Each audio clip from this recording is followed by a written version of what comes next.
আসসালামু আলাইকুম। আজকে আমি দেখাবো চিকেন মোমো কিভাবে তৈরি করবেন বাসায় থাকা উপকরণ দিয়ে।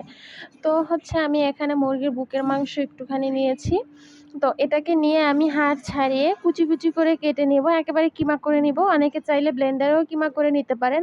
আমি আজকে ছুরির সাহায্যেই একেবারে কিমা করে নিব। এটা যত মিহি হবে মোমোটা খেতে ততই ভালো লাগবে। তো আমার মুরগির মাংসটা কিমা করা হয়ে গেছে। এটা এখন এক সাইডে বাটিতে উঠিয়ে নেব।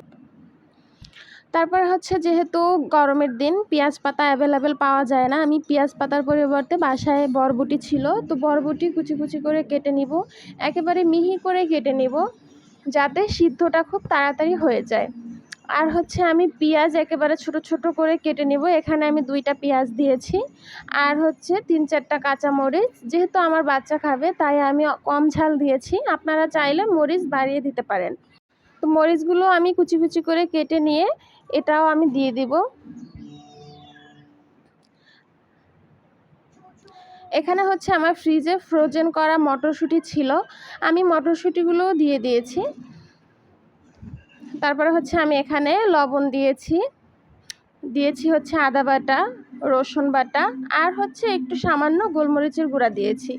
আর আমি রান্নার রেগুলার তেল গরম করে নিয়েছি, গরম করে হচ্ছে এটা দিয়েছি। এটা গরম করে দেওয়ার ফলে মোমোটা খেতে খুব ভালো লাগবে, একটা সুন্দর একটা স্মেল আসবে। তো এটা এখন মেখে নিব। আমার সয়া সস দিতে মনে ছিল না, আমি হচ্ছে এখন সয়া সসটা দিয়ে দিব। সয়া সসটা দিয়ে আবারও মেখে এটা রেখে দিব।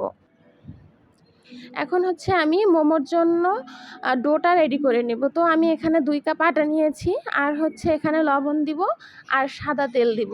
এটা দিয়ে আমি শুকনো উপকরণগুলো ভালোভাবে হাত দিয়ে মেখে নিব।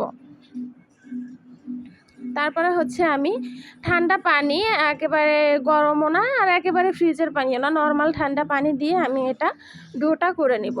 তো ডোটা করে আমি হচ্ছে এটা একটা ভিজা রুমাল দিয়ে ঢেকে রেখে দিব। এটা আমি 1 ঘন্টা রেস্টে রেখে দিয়েছিলাম। আপনাদের হাতে সময় না থাকলে আপনারা আধা ঘন্টাও রেখে দিতে পারবেন। তো আমি 1 ঘন্টা পরে এসেছি, এই যে ডোটা আমার সুন্দর হয়ে গেছে। এখন হচ্ছে ডোটা আমি লম্বালম্বি করে ছোট ছোট করে কেটে নিব। আমি ছোট ছোট করে ডোগুলা কেটে নিয়েছি। এখন হচ্ছে আমি একটু আটা ছিটিয়ে দিব যাতে একটার সাথে আর একটা লেগে না যায়। এখন হচ্ছে আমি বাটিতে উঠিয়ে নেব। উঠিয়ে হচ্ছে আমি এখন মোমোগুলো রেডি করব। তো আমি এই যে একটা লেচি নিয়ে সুন্দরভাবে বেলে নিয়েছি। এটা রুটির থেকে একটু পাতলা হবে, আবার বেশি পাতলাও হবে না, বেশি মোটাও হবে না। তো